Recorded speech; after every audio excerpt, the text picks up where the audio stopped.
hemos podido contemplar lo que le pasó a la primer pareja de seres humanos y nosotros hemos heredado un virus, una infección, y el matrimonio desde luego fue afectado, habiendo sido la primera institución que Dios estableció. El matrimonio fue infectado.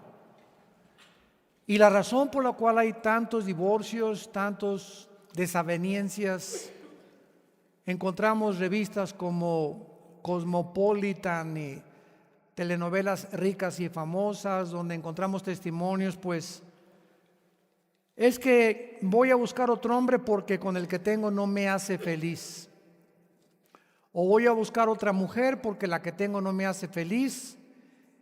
Cuando estamos tan desubicados mental y emocionalmente al expresar este tipo de vocabulario, porque muestra qué grande es el ego del ser humano. O sea, cuando te casas, no te casas para que la otra persona te haga feliz, porque si te casas con ese motivo, siempre vas a ser infeliz. Síganme con mucho cuidado, porque la fuente de la felicidad no es mi esposa, ni tu esposo, ni nuestros hijos, es Dios. Entonces, si la persona con la que tú vives te está haciendo infeliz, es porque ella te está afectando tu felicidad con Dios, que esto es imposible. Entonces, si tú tienes una correcta relación con Dios, no importa que el mundo se caiga a nuestro alrededor, mantenemos la paz y el gozo. Porque no puede depender de ningún ser humano nuestra felicidad y nuestro gozo y nuestra paz interior más que de Dios. Entonces el matrimonio fue infectado, y por esta razón también muchos matrimonios, por no entender cuáles son las responsabilidades y las funciones del varón y las funciones de la mujer, han confundido el versículo de Gálatas 3:28. Pues delante de Cristo no hay griego, ni judío, ni gentil, ni hombre, ni mujer. Y entonces hay un movimiento increíble dentro del cristianismo también, que las mujeres dicen es que somos iguales que ustedes.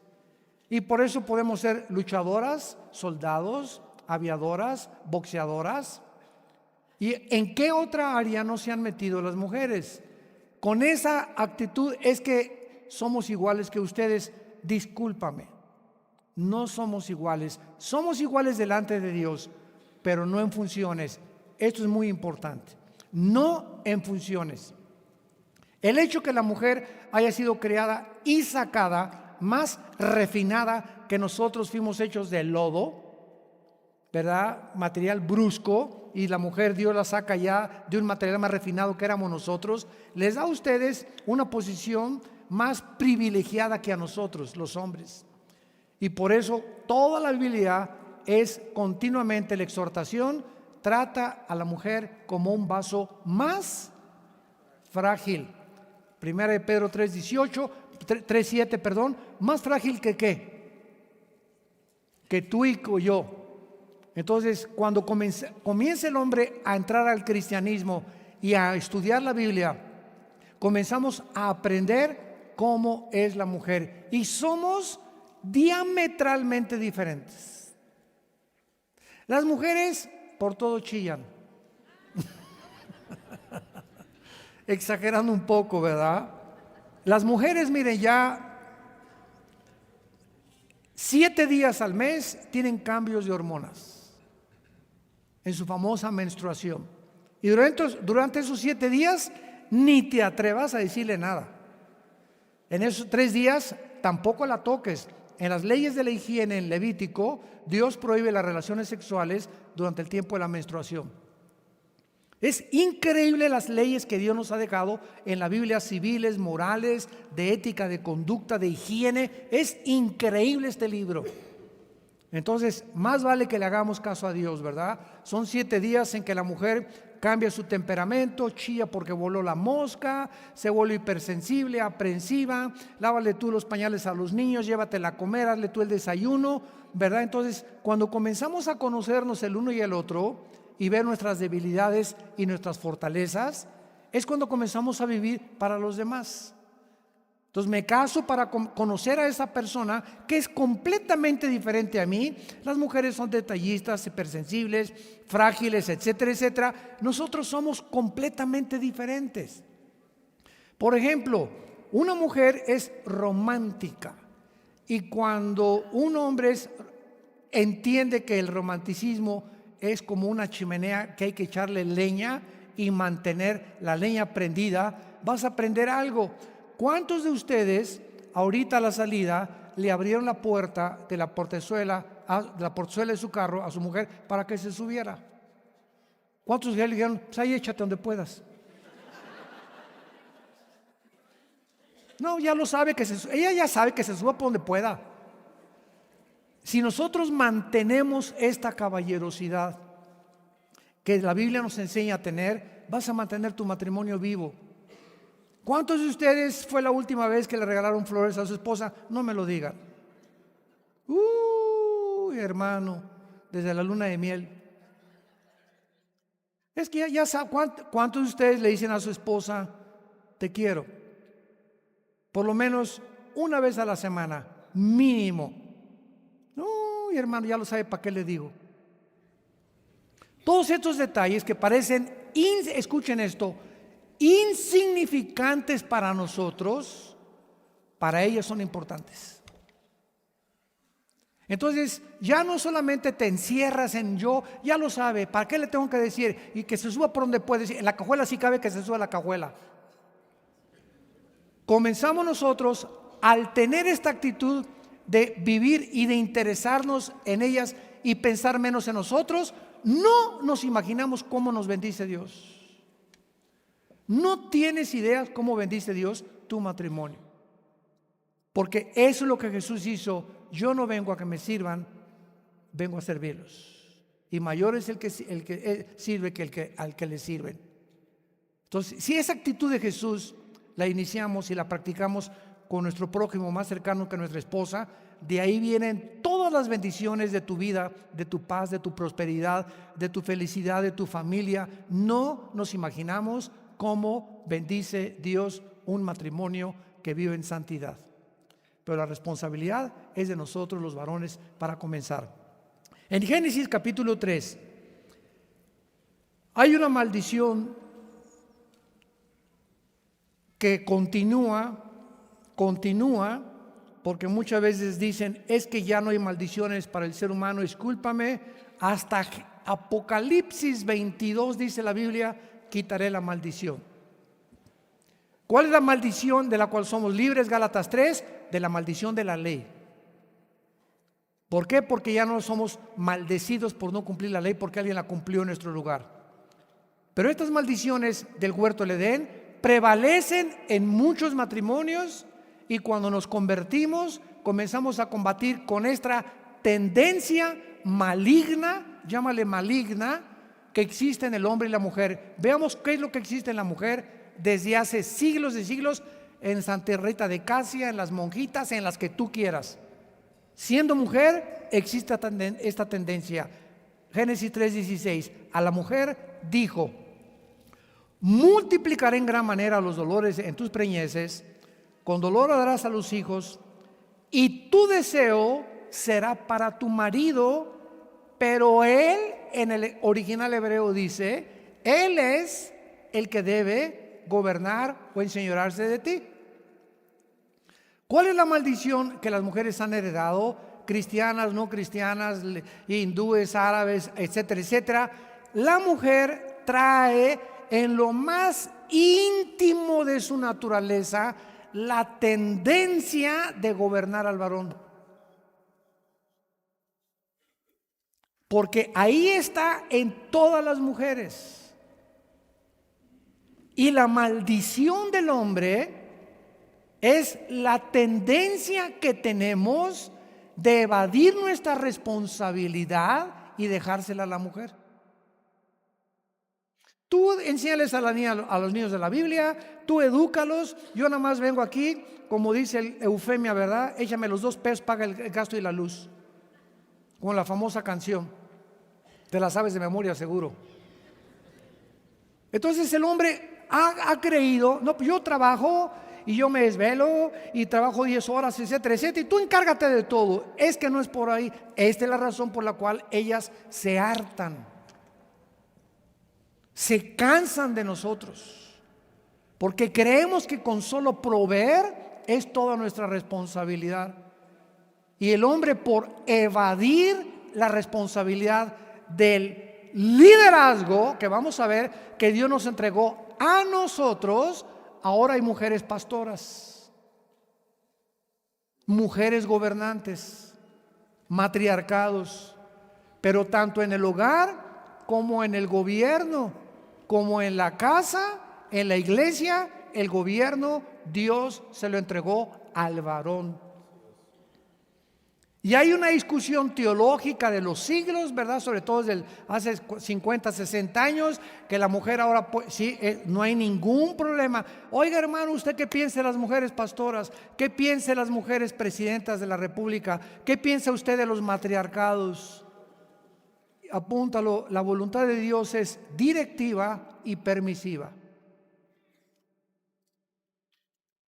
Dios no es su voluntad que en tu casa mande la mujer, sino que tú y yo seamos los líderes. Y vamos a ver que no es un liderazgo autoritativo, por eso se rebelan ellas. Dios quiere que en la casa sea el varón el responsable, que en la iglesia sea el varón el responsable y en los gobiernos el responsable. El hecho que haya mujeres pastoras, matriarcado y líderes civiles en los gobiernos es porque Dios lo permite, pero no es su voluntad. ¿Es la voluntad de Dios el divorcio? Claro que no. Dios odia el divorcio, dice Malaquías, pero Dios lo permitió y le dijo a Moisés: Moisés, te doy estos papeles, te doy carta de divorcio, y por la maldad del hombre es tan grande que hay matrimonios tan tóxicos que si no se separan se van a matar entre los dos. Entonces Dios permite el divorcio, no es su voluntad que haya divorcios, pero Dios permite los divorcios por la dureza y la maldad del corazón humano. Entonces, si en una iglesia no hay líderes, Dios levanta mujeres, pero no es su voluntad. Y gracias a Dios por muchas mujeres que yo conozco, pastoras, que hacen muy buen papel. Pero si hay un hombre o está casado con un hombre, es el hombre el que tiene que tomar el liderazgo. No es la voluntad de Dios que la mujer sea la líder, se lo dio al varón. Y veamos en Génesis capítulo 3, versículo 8: oyeron la voz de Jehová que se paseaba en el huerto al aire del día, y el hombre y la mujer se escondieron de presencia de Jehová entre los árboles del huerto. Mas Jehová llamó Dios a la mujer. ¿Eso dice? Ni en la Biblia del Mormón dice eso. Un momentito, ¿quién pecó primero? Entonces, ¿por qué Dios llama al hombre? ¿Por qué Dios llama al hombre? Porque desde antes del pecado a él le dijo los mandamientos. No, Eva nunca oyó lo que Dios le dijo a Adán. Adán se lo transmitió a Eva, pero Dios se lo dijo directamente a Adán. Adán, tú cuida el huerto, tú ponle el nombre a los animales, tú guarda el huerto, tú responsabilízate. Y la mujer dice en 1 Corintios 11, fue sacada del varón y no el varón de la mujer. Entonces vemos que desde el principio Dios llama al hombre cuando fue ella la que pecó primero. ¿Por qué? Porque Dios hace responsable al varón de todo lo que pasa en la casa. Que hay problemas en la casa, ven para acá. Oye, pero es mi esposa. Es que a ti te hice el responsable. Tú eres el sacerdote de tu casa, el líder de tu casa, el director de tu casa, el proveedor de tu casa. A ti, Pancho Pantera, eres la persona que yo voy a responsabilizar. Así que si no entendemos esto los varones, nunca podremos ser bendecidos por Dios. Es nuestra responsabilidad. Ven para acá, Adán. ¿Dónde estabas? ¿Quién te enseñó que estabas desnudo? ¿Y qué dijo Adán? Esta que me diste. Desde ahí hasta nuestros días, esa es la respuesta del varón.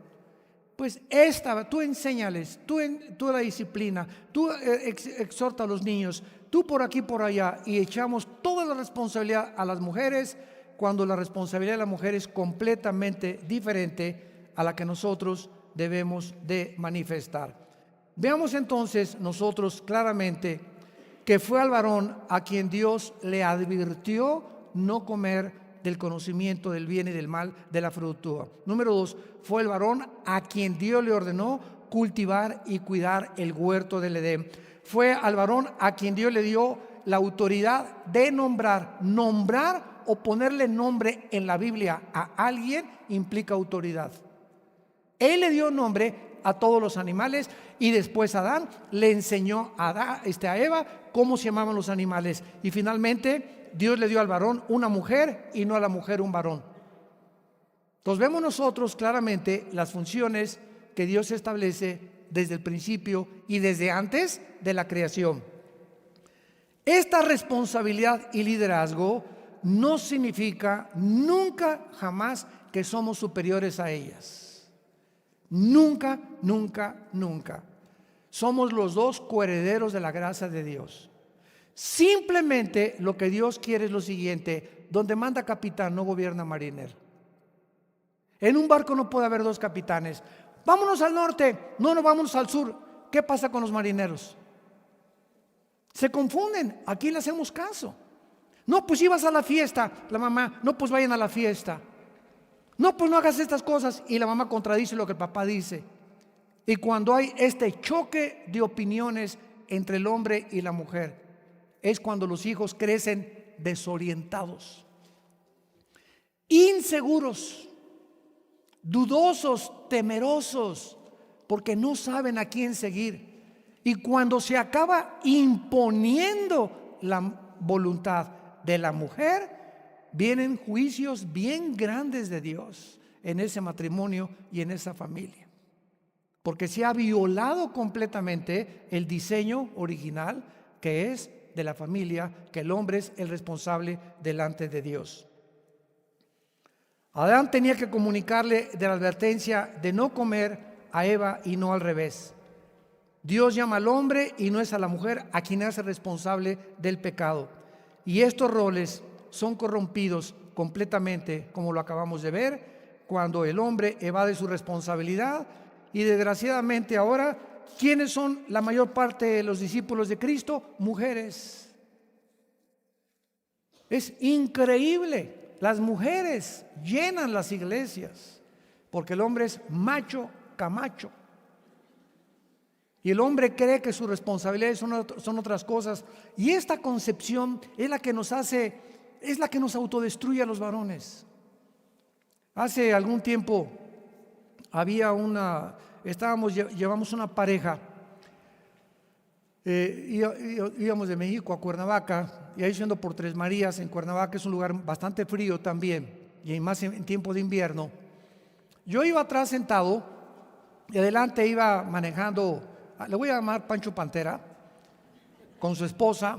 Él, un hombre como de 1,85 de estatura, fuertote, grandote, bigotón.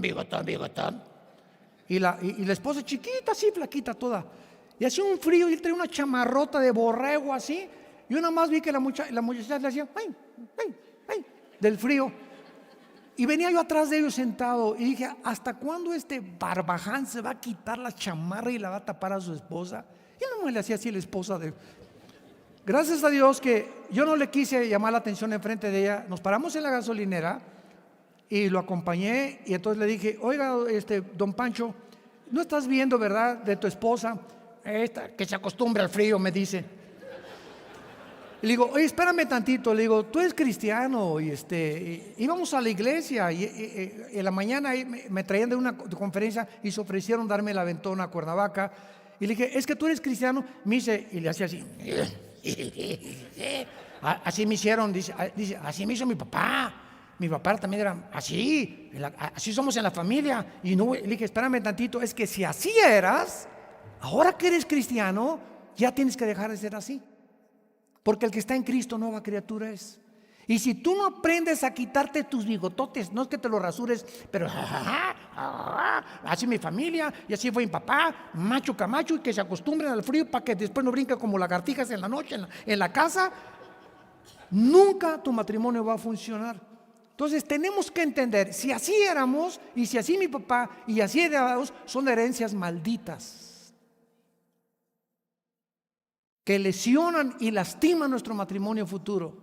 Porque si así era mi papá y así era yo, necesito saber que Cristo vino a revolucionar mi manera de pensar. Ahora mi esposa es un vaso frágil, es algo delicado, es algo ante la cual tengo que darle cuentas a Dios para que Dios me pueda bendecir. No implica este liderazgo de ninguna manera autoritarismo. Recordemos claramente en 2 de Corintios que el apóstol Pablo, capítulo 13, versículo 10, nos da un consejo grandísimo de liderazgo. 2 de Corintios 13, 10.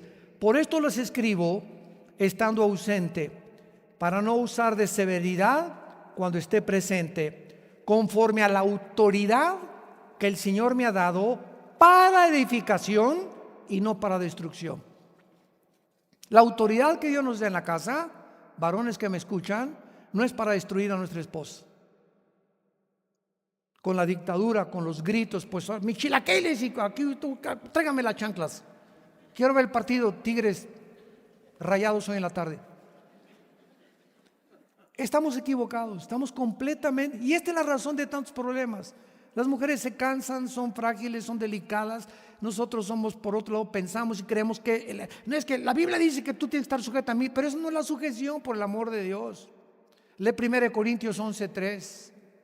Cristo es cabeza del varón, el varón es cabeza de la iglesia. Escucha, si yo quiero que mi esposa esté sujeta a mí, ¿estoy yo sujeto a Cristo? Sin autoridad no hay autoridad. Si la autoridad de Cristo no la respeto, me dice Cristo, ¿cómo quieres que tu esposa respete tu autoridad? Entonces, sujétate a mí, dice Cristo, obedéceme, sé cariñoso con ella, sé romántico, sé amoroso, y entonces yo voy a actuar, no tú, yo voy a actuar en tu esposa, porque nadie puede cambiar a ningún ser humano más que el Espíritu Santo. Por eso dice en 1 Pedro capítulo 3 versículo 1, 2, mujeres casadas con incrédulos, no les prediquen por el amor de Dios, no le pongas ahí en el baño como Sodoma vendrás a hacer. Y peor tantito, el pastor me dijo que te vas a ir al infierno. Y nos echan a los pastores, ¿verdad? Llegan pero con ganas de vengarse a la iglesia los domingos los pastores. Usted es el que le dijo eso a mi esposa, ¿verdad? Pero a mí yo no le dije nada. Lo está tomando muy personal. ¿Por qué le dice a las mujeres que están casadas con incrédulos, no les hables de Cristo? Pregunta, ¿acaso no contradice que la fe es por el oír? No, hermano, es que dice Romanos 10, 17, la fe es por el oír, y si no le hablo, ¿cómo va a creer? Espérame tantito. Dios conoce que nosotros, los varones, somos más vanidosos, más creídos y más sangrones que ustedes. Entonces, como Dios conoce la naturaleza del varón, y el varón, ¿verdad? ¿Tú qué me vienes a enseñar? Ahora sí, de cuando vas a la iglesia el domingo, ¿verdad? Peor que las monjitas vas a acabar, es una religiosa fanática. No le contestes, no le digas nada a tu marido, no le digas, de tal manera Dios al mundo que te ama mucho, Pancho, cállate, te va a decir el esposo. Te va a mandar por un tubo tu esposo.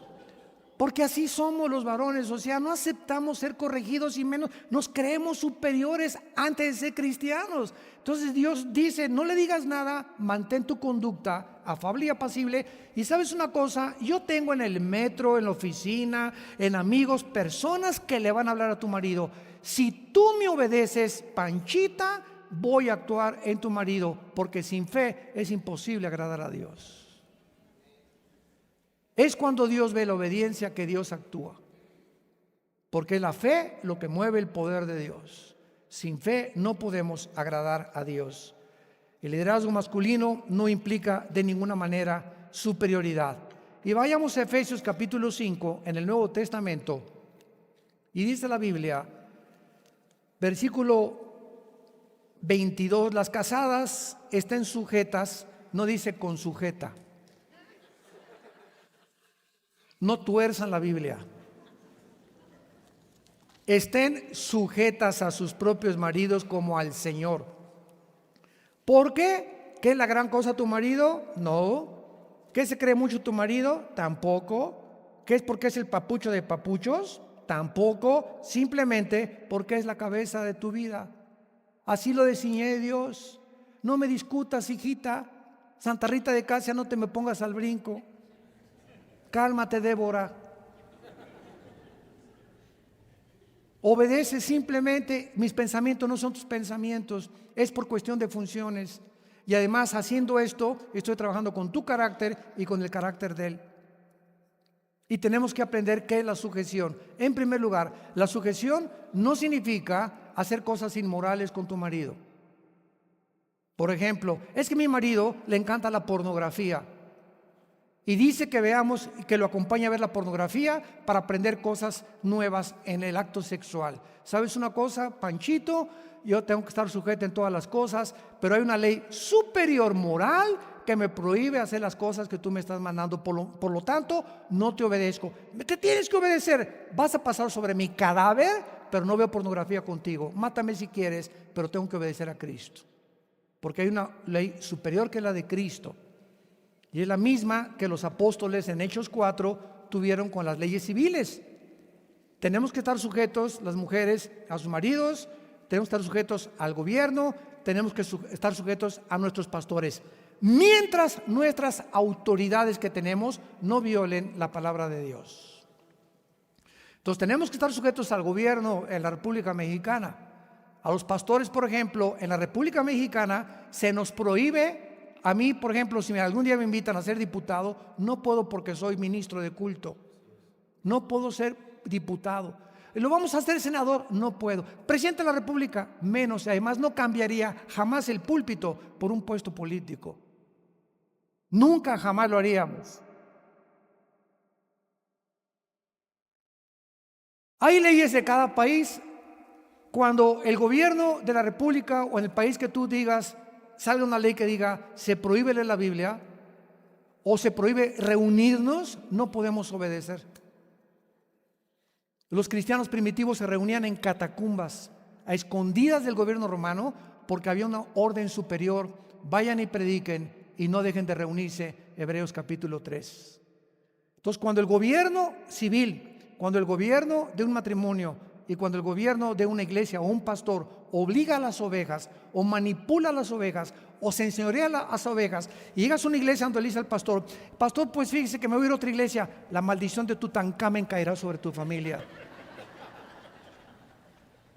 Oye, espérame, ¿qué pastor es ese? Por el amor de Dios. Si te va es que tú naciste aquí y vas a vivir aquí, y cuando mueras diga, aquí murió un bautista, aquí murió un presbiteriano, aquí tú tienes que ser fiel a tu iglesia. ¿Dónde dice eso en la Biblia? Tenemos que ser fieles a Cristo.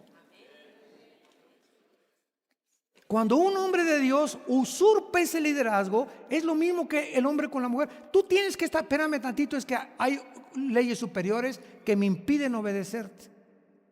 Y cuando un pastor comienza a manipular o ejercer coerción, pues mira, si me das 3 pesos te va a ir mucho mejor, y pásala aquí, haz un pacto con Dios, y si haces un pacto con Dios vas a sanar a tus enfermos.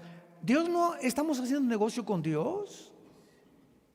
Aunque Él no me hiciera nada, lo que Él hizo en la cruz es suficiente. Es suficiente lo que Él hizo en la cruz, aunque Él ya no me dé nada, para ser fiel hasta la muerte. Esa manipulación, coerción, tratar a ver, los de a 1,000 pesos pónganse aquí, los de 500 pesos pónganse ahí. Salte corriendo de esa iglesia. Salte corriendo de esa iglesia.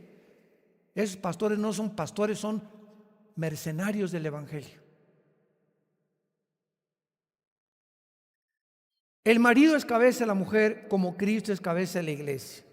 Así que como la iglesia esté sujeta a Cristo, las casadas lo estén a sus maridos en todo. Maridos, amen a vuestras mujeres como Cristo amó a la iglesia y se entregó a sí mismo por ellas. ¿Cómo debemos amar a nuestra esposa? ¿Cómo nos amó? Sacrificialmente. Había un cuento donde dicen que estaban un hombre y una mujer en un puente, y en ese puente nada más que había una persona, y la mujer, o pasaba el hombre o pasaba la mujer, uno estaba de cada lado. Entonces llegaron a la mitad del puente y él se acostó para que ella pasara para el otro lado.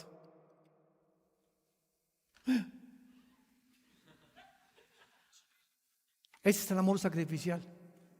Estar dispuestos a morir por nuestra esposa. Ah, ¿verdad? ¿Ahora quieren ustedes tener la cabeza? No, ¿verdad? ¿Por qué? Porque al ser cabeza Cristo en nosotros, nos va a pedir a nosotros 50 veces más que ustedes. De ninguna manera anheles el liderazgo en tu casa, ni te trates de imponer en tu casa en el liderazgo, porque te va como en feria. Así dice el Señor, pues vas a ver cómo te va a pedir. Sométete y déjale el liderazgo a tu esposo, y si él se equivoca, me lo surto a él. Pero tú trata de mantenerte firme en lo que yo te diga, y yo te voy a bendecir a ti y a tus hijos. Ahora dice la Biblia en el versículo 26 que este amor a nuestra esposa es para santificarla. La palabra santificar o santo, kadosh, con Q de queso en el hebreo, kadosh, agios con H en el griego, no significa bueno. Desgraciadamente la iglesia romana, el catolicismo católico, apostólico y romano, que no es ni católica, ni apostólica, ni romana, porque católico, ¿verdad?, es universal, apostólica es de los apóstoles, romana es de Roma. Y la iglesia, ¿verdad?, es universal, la iglesia es de los apóstoles, y la iglesia, y ninguna de estas cosas es la iglesia católica, apostólica y romana. Ellos enseñan que cuando alguien se muere, y después de que se muere, el Papa Juan Pablo II o Santa Rita de Casia y hace un milagro, viene la beatificación o la canonización, y el Papa tiene la autoridad de decir fue santo. Cuando leemos la Biblia, Torres Amad, la Biblia de Jerusalén, la Biblia Nácar Colunga, que son las porciones católicas, en todas las Biblias dice Pablo en todas sus cartas que somos santos en el momento de recibir a Cristo, no después de muertos. Ahora, ¿qué significa que somos mejores que los demás? No. ¿Que somos buenos? No. ¿Qué significa santo? Kadosh, agios, separado para servir a Dios. Apúntalo. Separado para servir a Dios. Antes estaba en las tinieblas con Satanás y dianética y ateísmo y agnosticismo y humanismo y hedonismo y materialismo, bla, bla, bla, bla. Ven a Cristo a mi vida, me paso para el otro lado y estoy bajo la dimensión de la luz. Me traslada el Espíritu Santo de un mundo de tinieblas a un mundo de luz. Y ahora estoy en este mundo de luz para mantenerme enchufado con la fuente de energía que es Dios a través de la Biblia. Este es mi contacto con el otro mundo, y en este contacto con el otro mundo tratar de vivir obedeciendo esta palabra. Y es el momento cuando nosotros descubrimos qué cosa es la vida cristiana. Somos separados para servir a Dios.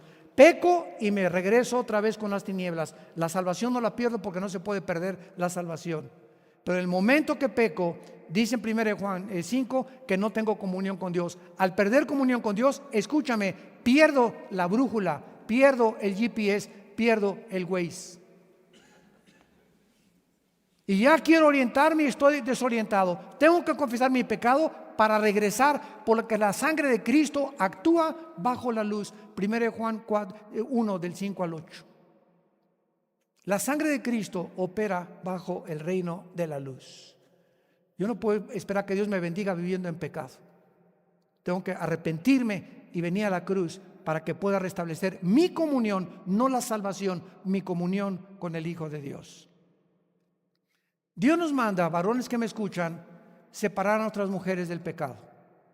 Si tú ves que tu esposa tiene una amiga que comienza a darle chistes feos, ¿verdad?, o a hablar mal feo, etcétera, etcétera, trata de evitar, ¿verdad?, o aconsejar a tu esposa que no se junte con esa amiga. Las mujeres que trabajan son agredidas, asaltadas, como se llaman en inglés, harass, ¿verdad?, continuamente atacadas por los hombres. Si trabaja de secretaria tu esposa, lo que sea, en el camión, en el metro, y la mujer llega a la casa invadida con pensamientos y esto y el otro. ¿Y qué hacemos cuando llega a la casa nuestra esposa así? Para limpiarla y poder santificarla. Mi amor, vamos a sentarnos junto a la cama, vamos a orar juntos, te voy a leer la palabra de Dios, vamos a orar, santifica a tu esposa, límpiala como un vaso frágil, que es lo que Cristo hizo con nosotros. Porque las mujeres necesitan la compasión de nosotros para poder ser lavadas con la sangre de Cristo. Y finalmente aquí en Efesios 5 dice el apóstol Pablo: Así los maridos, versículo 28, deben amar a sus mujeres como a sus mismos cuerpos. El que ama a su mujer, a sí mismo se ama. Escucha, el daño que le hagas a tu esposa, los malos pensamientos que tengas de una mujer que no es tu esposa, todo lo que sea y contribuya a lastimar, aunque ella no lo sepa. Las mujeres que miras, aunque ella no sepa que la estás mirando, y que no es todo aquello que sea en contra de la palabra de Dios con tu esposa, te regresa. Nos hacemos daño a nosotros mismos. Mantener una mujer que no sea mi esposa en mi mente, ¿qué hace? Comienzo a perder la brújula, ya el Espíritu Santo no me comienza a guiar, comienzo a tomar decisiones que me voy a lamentar, me va a comenzar a ir mal en los negocios tal vez. Dios va a hacer algo para que yo saque ese cochinero de mi mente y entienda que el que comete adulterio corrompe su alma, se desintegra en su personalidad internamente. Y Dios nos ve, dice el Salmo 139, tú has conocido mi entrar y mi levantarme. Ahorita que entraste a este salón, Dios sabía con quién te ibas a sentar. Dios sabía quién iba a estar a tu derecha y a tu izquierda, atrás y enfrente de ti. Cuando vas en un avión, Dios sabía con quién te vas a sentar. En una voz, Dios sabe continuamente, desde que nos levantamos, lo que vamos a hacer. Se llama omnisciencia. Y mantener pensamientos impuros atrae a nuestra vida juicios de Dios, porque el matrimonio es santo, es la institución más sagrada que existe. Y si alguien quiere realmente atraer la ira de Dios sobre su vida, sea una persona inmoral con tu esposa, porque la inmoralidad es la raíz de los juicios más rápidos que Dios puede ejercer sobre una persona. El que ama a su mujer, a sí mismo se ama. ¿Y qué es el amor? Una persona no ensucia lo que uno ama. Yo tengo un coche y lo llevo a que le hagan polish, y me gusta mi carro y que le limpien las llantas y los rines y le quiero poner esto y el otro. No llego y lo escupo y le echo lodo a mi carro, ¿verdad? ¿Por qué? Porque me gusta y porque me costó. Es lo mismo que haces con tu esposa cuando no la amas. Le echas tierra, le echas barro y dice Dios, espérame tantito, no es tuya, antes de ser tuya era mía. Y es mía tu esposa y te la presté para probar tu vida y forjar tu carácter y bendecirte también. El que ama a su mujer, a sí mismo, sí, apláudele a tu esposa.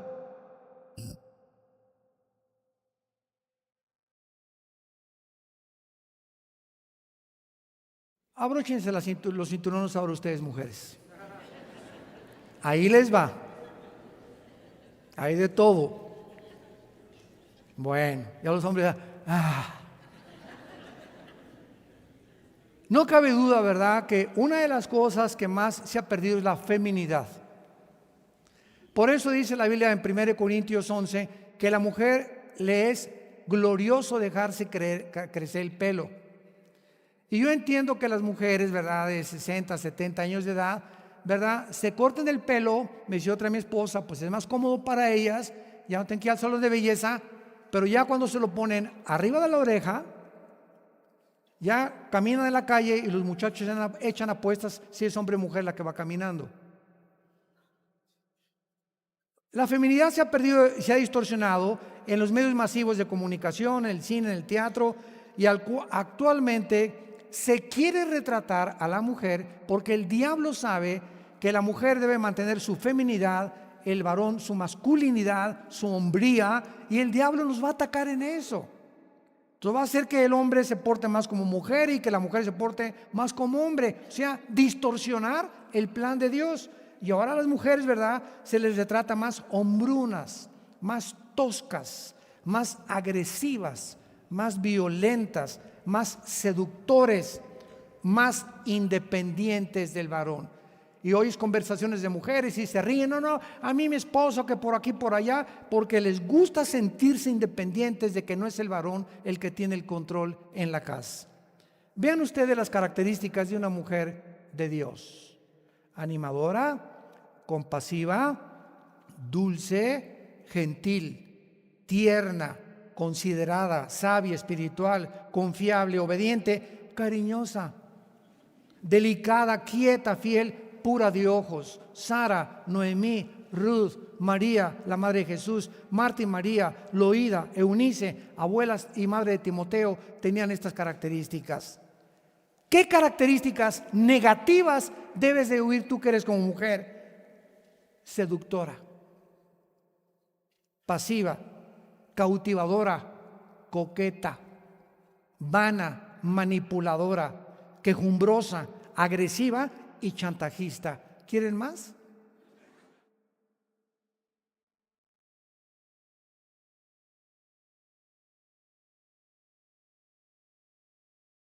Una mujer casada, ¿verdad?, no tiene por qué vestirse de tal manera que atraiga la mirada sobre su cuerpo porque está casada. Las muchachas ahora van con el ombligo de fuera y caminan como licuadoras en la calle.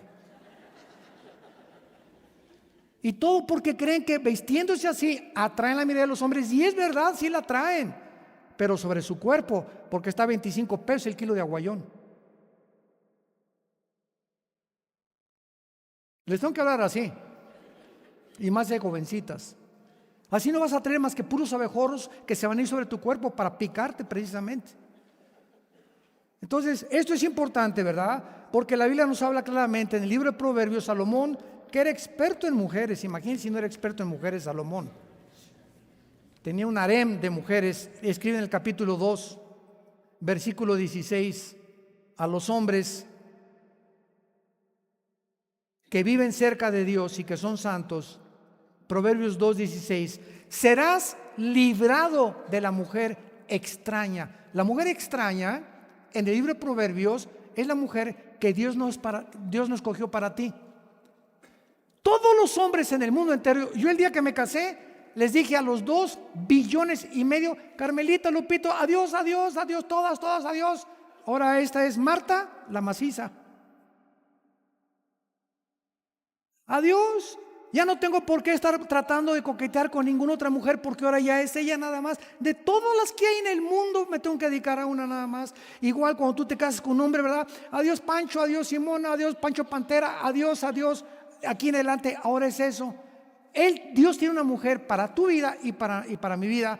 Y si tú no obedeces a Dios y andas con la que no es para ti, la que te sedujo por sus encantos y por su brasier hasta por acá, y su escote y sus minifaldas y su ombligo de fuera, etcétera, etcétera, la vas a regar, joven que me escuchas, porque esa no es la mujer para ti. Y Dios te promete: serás librado de esa mujer, de la ajena que al lado con sus palabras, la cual abandona al compañero de su juventud, va a estar contigo 3, encuentra otro mejor y se va a pintar con el otro. Y tú, ay hermano, ore por mí para que regrese. Dile a Dios que se vaya allá a España, mándala a África, qué bueno, mientras más lejos mejor.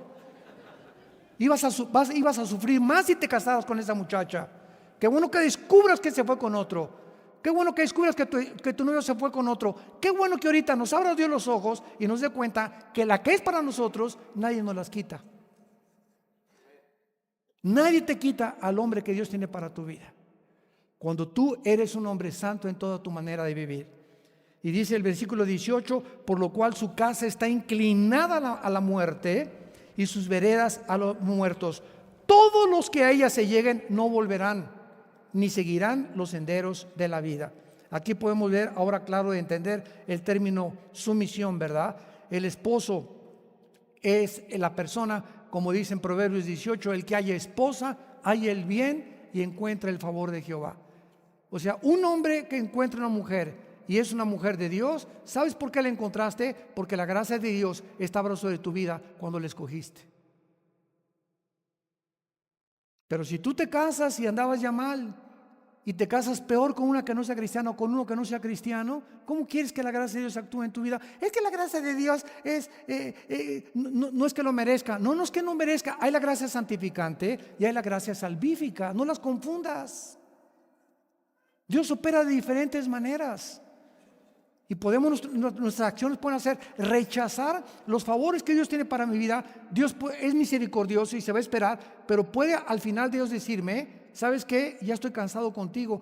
¿Quieres casarte con esta? Te dejo que te cases. ¿Quieres seguir haciendo eso? Sigue haciendo eso. ¿Quieres seguir en drogas? Sigue en drogas. ¿Quieres seguir siendo homosexual? Síguele hasta que toques fondo, porque no me escuchaste. Me buscarás de mañana y no me encontrarás, por cuando aborreciste la sabiduría y el favor de Jehová, no quisiste. Proverbios 1:20 en adelante. No jugamos con Dios, santos de Dios, no jugamos con Dios. Dios es un hombre santo. Dios es un ser, una entidad espiritual que anhela que nosotros le hagamos caso. Y como tenemos la libertad, lo podemos rechazar en el momento que nosotros querramos querer. Ahora, vayamos en 1 Timoteo capítulo 2 y entendamos esta actitud de por qué desde hace 2000 años los apóstoles que caminaron con Cristo aprendieron qué características tenía que tener la mujer y el hombre para que les fuera bien a los dos. En 1 Timoteo capítulo 2, versículo 9, dice el apóstol Pablo que las mujeres se atavíen. Esa palabra significa se vistan, ponle con mayúsculas, de ropa decorosa, con pudor y modestia, no con peinado ostentoso, ni oro, ni perla, ni plata, ni vestidos costosas, sino con buenas obras, como corresponde a las mujeres que profesan piedad. ¿Por qué manda Dios que las mujeres se vistan con pudor y modestia? En el original griego dice con respeto a la moral. ¿Y saben por qué, mujeres que escuchan esta conferencia? Porque a los hombres nos entran las tentaciones por los oclayos. A los hombres nos entran las tentaciones por los ojos. Yo una vez tenía un retiro de varones en Acapulco y nos fuimos a la playa. Y estábamos allí todos rodeados, eran como 15 a nuestro alrededor que nos fuimos y pues pasaron los bikinis, ¿verdad? Y unos le hacían así.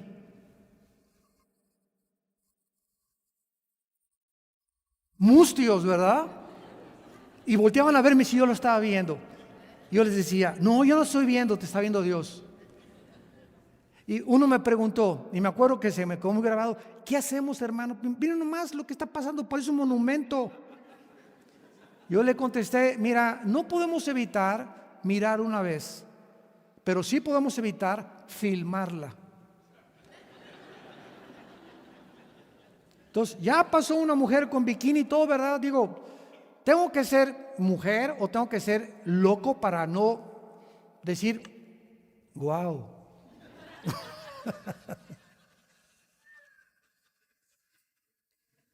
Un hombre que no reaccione a un cuerpo precioso femenino, digo, no es hombre. No seamos mustios. Y Dios no... lo que a Dios le interesa es la intención y el motivo del corazón. Entonces ya la vi, ¿verdad? Y pues sí, ya la vi, pero si la sigo viendo y la retrato, ya entonces si la filmo y la escaneo, eso es el problema de la pornografía, que se queda aquí grabado en la mente y te hace daño, te hace muchísimo daño.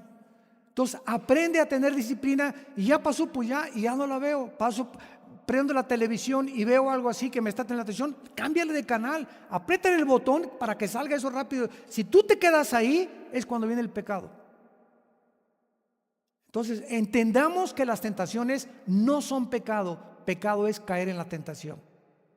Cristo fue tentado igual que tú, igual que yo, en todas las áreas y también sexuales. Porque si Cristo no hubiera sido tentado en todo, dice Hebreos 5, no hubiera podido identificarse en nuestras debilidades. Pero Él nunca cayó en el pecado. Fue sin pecado, hecho más sublime que los cielos. Esa es la grande diferencia. Entonces, aprendamos a manejar las tentaciones en la vida. Mujeres, vístanse moralmente decentes delante de Dios.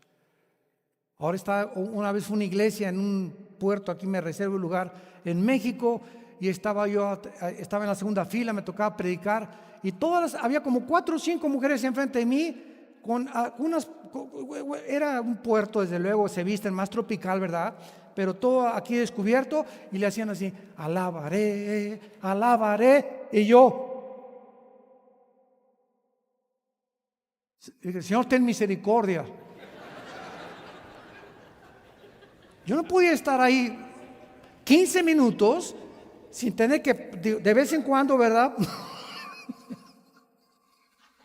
Dicen los jóvenes, la neta. Hablamos al tú por tú. No somos persinados ni mucho menos. Es la pura verdad. No seas mustio. Por más que te digan San Agustín de Querétaro. Bueno, total, ¿verdad? Que dije yo ahí casi a los 30 segundos, un minuto, dije, Dios mío, ¿por qué es esto? No, o sea, yo no puedo seguir así, no puedo ni concentrarme en alabar a Dios con todas estas personas que están aquí enfrente de mí, estas muchachas y jovencitas y unos cuerpazos increíbles, ¿no? Me senté y me volteé realmente y le dije a uno de los diáconos, ¿sabes qué? Sí, vente. Y me fui a un baño y ahí me senté junto al excusado. De veras, Dios sabe que eso fue lo que hice. Y hablé con el pastor y le dije, diles por favor a las hermanitas que vengan a la iglesia, aunque sea un puerto, que no se vistan así, por el amor de Dios, porque somos hombres, y no me importa que tenga 90 años de edad y va a estar en el hospital, va a entrar una enfermera y le vas a estar así a la enfermera. Somos hombres, no somos querubines, estamos sujetos. Por esto dice la Biblia, mujeres, en lugar de que sea la ayuda idónea, no sea la ayuda tropezadora. No tropieces con la forma de vestirte a los hombres, sobre todo si estás casada. Ahora bien, hay personas que preguntan, ¿verdad? Bueno, entonces, claro que también dice en Efesios que nos sometamos unos a otros. Que esto no quiere decir que también mi esposa se someta a mí. Recuerda que no podemos torcer la palabra de Dios. Dice en 1 Corintios 11:3, Cristo es mi cabeza y yo me sujeto a Cristo y la mujer se somete a mí. Pregunta, ¿el Padre se somete a Cristo? Dice la Biblia que el Padre, Cristo se somete al Padre, nosotros a Cristo y Cristo a nosotros. Entonces, ¿qué significa someterse unos a nosotros? Siempre habrá alguien a quien someternos, los hijos a los padres, los soldados a sus superiores, los jugadores a su entrenador, los discípulos a sus maestros, las ovejas a su pastor, y no al contrario. Nunca el coach se sujeta a los jugadores, ni tampoco el capitán a los marineros, y así es como es la sujeción. En otras palabras, busquemos todos siempre a quien sujetarnos. Les voy a dar un ejemplo. Me invitan a mí, por ejemplo, a Argentina o a Brasil, un pastor. Y cuando yo llego a un lugar que no es México o que no es de nuestra iglesia, que soy invitado, yo tengo la obligación y la responsabilidad moral delante de Dios de someterme a ese pastor. Yo no tengo ninguna autoridad en su iglesia. Yo soy un invitado, ni voy a decir cómo se hacen las cosas, ni en qué hotel quiero que me pongan, me voy a comer lo que me pongan, me voy a transportar donde me quieran transportar, me someto a ese pastor. Hermano, lo que usted diga, pastor, yo vengo a someterme a usted. Hay muchos que hacen lo contrario. ¿Por qué? Porque Dios quiere que nos sometamos unos a otros. Entonces, así es como debe ser en la vida. Tenemos siempre que someternos a alguien. Ahorita llegas aquí al estacionamiento y hay personas que dicen, no se estacione ahí. ¿Y usted quién es? ¿Que no sabe quién soy? ¿Hijo del diputado? Cálmate, pichulín. ¿Por qué esa actitud de soberbia? Tenemos que someternos. Tenemos edecanes aquí de seguridad que esperan para el orden. Te dicen, no se siente ahí. ¿Y por qué? Aquí me quiero sentar. Esa actitud es la que Dios odia. Y es cuando entendemos que debemos estar sujetos unos a otros. Llego a un auditorio como este, me someto a los edecanes. Siéntese ahí con mucho gusto. Ahorita tú eres el patrón y tú mismo donde me debo de sentar. A los seguridad, no haga esto, no lo voy a hacer. Porque esa es la sujeción unos a otros. Entonces tenemos que comprender la palabra de Dios para no pervertir la palabra de Dios. Y para terminar, vamos al libro de Proverbios capítulo 31, para terminar con nuestras amadas, excelentes, preciosas, amorosas, gentiles, cariñosas esposas. Arroz.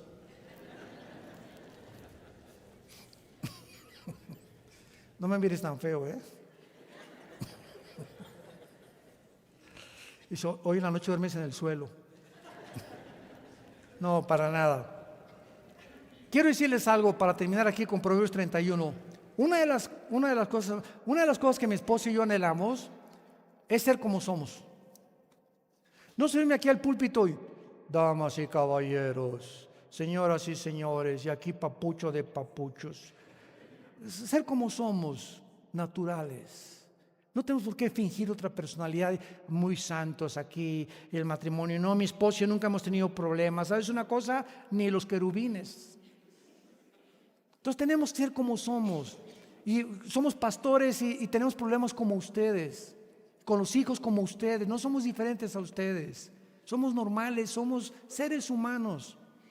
Y queremos siempre proyectar esa forma de ser. Y tenemos los seminarios en la Riviera Maya en octubre todos los años. Y mi esposo y yo comenzamos a bromear con la gente y a hablar tal como es, y el pan, pan y el vino, vino. Y tenemos problemas como todos ustedes. Pero una de las cosas que mi esposo y yo tenemos casi ya 25 años de casados, que nos ha funcionado, es que yo ya no le digo a mi esposa, tú tienes que hacer esto. Ahora los dos tomamos decisiones. Ese es el ideal del matrimonio, en la que los dos estemos tan compenetrados que podamos ser el mismo espíritu y no pelearnos que hacer esto, no, pues no. Ahora los dos tomamos las decisiones, la consulto a ella, ya no tomo yo decisiones yo solo, ni para comprar ni para nada. Oye, mi amor, ¿qué piensas de esto? ¿Qué piensas de aquello? Etcétera, etcétera. Ese es el ideal del matrimonio. Es el matrimonio antes de que cayera en pecado. Dice Proverbios 2:25, y Adán y Eva estaban desnudos y no tenían nada de qué avergonzarse. Ese es el matrimonio ideal.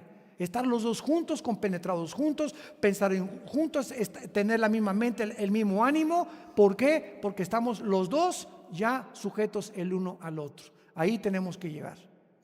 Cuesta trabajo, muchos años, porque ellas tienen que entender y nosotros también, pero el ideal es ese. Escucha, y cuando llegues a ese punto, no sabes cómo te va a bendecir Dios. Va a ser un pedacito de cielo tu matrimonio comparado con el mundo en que estamos viviendo. En Proverbios 31 termina el rey Salomón este capítulo, aunque él no fue el que lo escribió el capítulo, pero se concentró con el rey Lemuel, y dice el capítulo 31 de Proverbios, versículo 10. Vean la pregunta que hace el Espíritu Santo. Mujer virtuosa, ¿quién la hallará? La palabra virtuosa es la palabra hebrea guerrera. Apúntalo, qué lindo. Es la mujer valiente. Es la mujer que no se da por vencida. Es la mujer que empuja. Esa es la mujer que llega a tener ese carácter después de caminar mucho tiempo con Dios, y durante todo ese tiempo ella ha comprendido que no es el esposo, ni los hijos, ni nada, es su comunión con Dios que le ha dado el valor de llegar a los 80 años, a los 90 años, y todavía, ¿verdad?, estar blandiendo la palabra de Dios y pidiéndole a Dios victorias y luchando y orando por sus hijos. Dicen que Santa Mónica, la madre de Agustín de Hipona, oró 30 años por la conversión de Agustín. 30 años, y hasta que se convierte Agustín, que fue borracho, parrandero y jugador. Entonces, las mujeres virtuosas son las mujeres guerreras que no se han por vencido. Y mi hijo está en las drogas, y mi hija es una prostituta, y esto y el otro, pero yo seguiré intercediendo, clamándole a Dios, y es lo que Dios honra. Las mujeres que no se rinden y que nunca sean por vencidas. Y la pregunta que hace el Espíritu Santo es, ¿quién la hallará? ¿Quién contesta esa pregunta? ¿Nunca se han preguntado eso? ¿Por qué pregunta el Espíritu Santo eso? Este tipo de mujeres, ¿quién las va a encontrar? Contesta. Contesta. ¿Perdón? Ya te la sabías. Discípula de México, claro, lo tenía que saber. La respuesta es el que le esté buscando. Entonces no busques una muchacha fácil. Siempre hay dos tipos de mujeres, la fácil y la difícil. Y las fáciles son las que se van con cualquiera. Y verdad, se casan y hasta con el lechero se fueron antes de que se casaran con el esposo. Ya han tenido 4 o 5 ya novios o novias, etcétera, etcétera, igual que con el hombre también. Y el matrimonio es para que en la luna de miel, en la noche, le digas a tu esposo, este es mi cuerpo virgen que he guardado para ti. Tú eres la primera persona que me tocas. Y lo mismo el hombre también, este es mi cuerpo virgen que he guardado para ti. La mujer virtuosa, ¿quién la hallará? Esta es la mujer que Dios bendice. Pero ahora es contra la virtud no ser así. Ahora, eres una monja, ya tienes 26 años, ni te has acostado con tu novio. Y ahora es lo contrario. Ahora critican a las muchachas que no tienen relaciones sexuales con sus novios, porque así está el mundo de depravado. ¿Quién la hallará? El que le esté buscando. Y finalmente dice Proverbios 30, engañosa la gracia y vana es la hermosura. La mujer que teme a Jehová, esa será alabada. En otras palabras, la belleza pasa. Una de las tragedias que pasaron con la última Miss Universo, la última no está de hace pocas semanas, sino del año pasado, el 65% de las concursantes de Miss Universo del año pasado, el 65%, estamos hablando de muchachas menores de 25 años, estaban operadas con cirugía plástica en las pompis, en las boobies, en las piernas, en todo se operaron. Todas eran muñecas formadas por cirujanos plásticos. Ya no había bellezas naturales por la competencia tan grande que hay en el mundo de tener unas pompotas, de tener unas boobies, etcétera, etcétera. Y es increíble a lo que el mundo ha llegado. Y saben una cosa, les quiero dar un consejo. Una mujer, me han preguntado, el ser humano, ¿que está mal que se arregle la mujer o que se haga cirugía plástica? No hay nada de malo, ¿verdad? Dios quiere que nos veamos bien, que nos vistamos bien. Pero si tú te haces cirugía plástica, por ejemplo, de la cara, antes de los 40 años, tus músculos y tus tendones no se han desarrollado completamente. Y si te haces cirugía a los 25 años, a los 40 años vas a tener así la cara. Vas a parecer cochinito. Te va a deformar la cara. Vean ustedes las artistas, las vedettes de 50 años, que deformadas completamente, las artistas, no les digo los nombres, ve cómo se deforman. Entonces una mujer a los 40 no hay ningún problema, una jaladita, sí, date una jaladita. ¿Por qué? Los Ángeles, mira, ya se reestiró la cara, ponle una tacha. A Dios no le interesa eso, ¿verdad? Ahora, si lo haces para agradar a tu marido no hay ningún problema, pero no para andar presumiendo, desde luego. Y otra jaladita a los 60 tampoco hay problema. Pero no antes de los 40, 30, 4 cirugías, porque vas a llegar a los 50 y vas a parecer la momia de Guanajuato. Te damos gracias, Señor, por tu palabra. Bendita tu palabra, Jesús. Gracias, Señor, porque nos guías, nos muestras el camino. Bendito sea el Dios y Padre de Jesucristo, nuestro Señor, que nos hizo renacer para una esperanza viva, por medio de su resurrección de entre los muertos, para una herencia incorruptible, inmarcesible, reservada para nosotros en los cielos, que somos guardados por el poder de Dios mediante la fe. Habiendo huido de la corrupción del mundo, a causa de las pasiones desordenadas de seres humanos sin freno, sin brújula, sin propósito ni sentido para vivir. Mas ahora hemos vuelto al pastor y obispo de nuestras almas para que vivamos en santidad. Y si invocamos por Padre a aquel que sin acepción de personas juzga de acuerdo a nuestras obras, vivamos en santa, piadosa manera de vivir, sabiendo que Dios no hace acepción de personas y que Dios premia también la obediencia y la santidad. Y sin esta santidad nadie verá a Dios. Gracias, Señor, por los matrimonios que tú has traído. Gracias por las familias que han sido obedientes, que tienen devocionales, que oran. Sigamos orando por nuestros hijos, Padre. Bendecimos a nuestros hijos, bendecimos a nuestros nietos, bendecimos a nuestra esposa, Padre.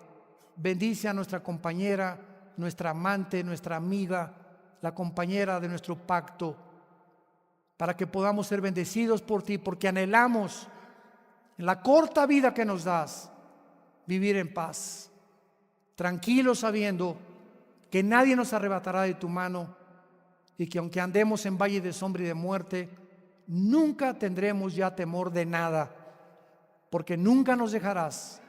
El Señor tu Dios te dice: no temas, estoy contigo, nunca te dejaré, nunca te desampararé. Y el Dios de esperanza te haga abundar en todo gozo y en todo paz en el creer, para que abundes en el poder del Espíritu Santo, en estas virtudes, llevando fruto en toda buena obra y creciendo en la gracia y el conocimiento de Jesucristo. Les bendecimos y te damos las gracias por tu palabra, Señor. Amén. Gracias, hermanos. Gracias, Alan, por estas bendiciones. Gracias, hijo. Gracias. Yo también.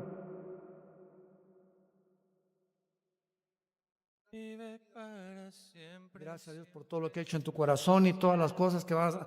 Gracias a Celia, los bendecidos Marta y yo. De veras, ha sido una de las bendiciones más grandes que le han pasado a este varón. Y queremos, Marta y yo, orar por sus pastores para que ustedes también nos ayuden a bendecirlos. Nos ponemos de pie y vamos a bendecir a estos pastores jóvenes. Marta, si me acompañas.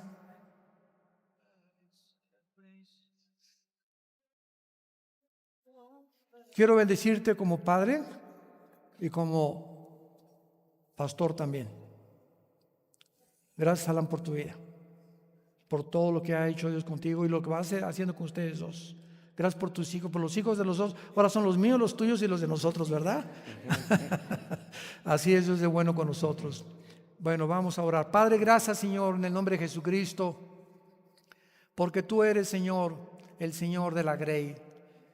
Tú eres el que provees los obreros que han sido llamados y con un llamado en el cual nunca podrán volverse atrás, porque tú nos infundirás hasta el final de nuestros días la energía y la fuerza necesaria para llegar al final de nuestra vida sin tener nada de qué avergonzarnos. Yo bendigo, Señor, a mi hijo Alan.